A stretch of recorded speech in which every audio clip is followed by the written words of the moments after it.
رسول اللہ صلی اللہ علیہ وسلم نے فرمایا کہ ہر اچھی چیز بھی صدقہ ہے، ہر بھلائی۔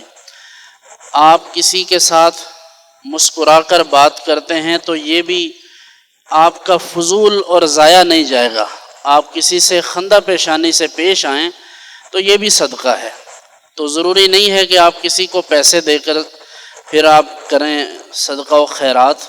کچھ صدقہ و خیرات آپ کا رویہ بھی ہے۔ مالدار تو اپنا مال دے کر صدقہ کریں، اور جنہیں اللہ نے مال نہیں دیا وہ مسجد سے نکلتے وقت اگر کسی کو اتنا کہہ دیں کہ بھائی آپ پہلے گزر جائیں تو یہ بھی صدقہ ہے۔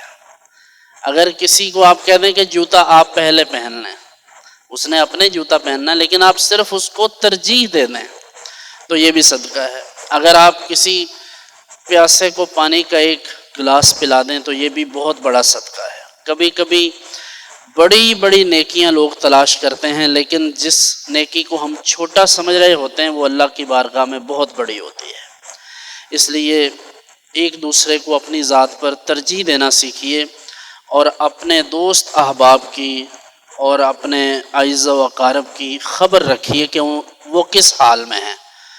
ایک بزرگ غالباً سفیان ثوری جو ہیں، ان کا واقعہ ہے کہ وہ تشریف فرما تھے اپنے کاشانہ اقدس میں، تو دروازے پر دستک ہوئی، تشریف لے گئے اور دیکھا تو ایک ان کے دوست ان کے پاس آئے اور انہوں نے اپنی حاجت کہی کہ یہ میری ضرورت ہے۔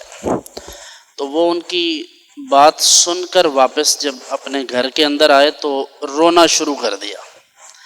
ان کی اہلیہ نے کہا کہ یہ تو اچھی بات تھی کہ کوئی آپ کے پاس حاجت مند آیا اور آپ سے اس نے اپنی حاجت جو ہے وہ پوری کرنے کے لیے آپ کو کہا، تو یہ تو اللہ کی طرف سے مہربانی کی بات ہے، اس میں رونے والی کون سی بات ہے؟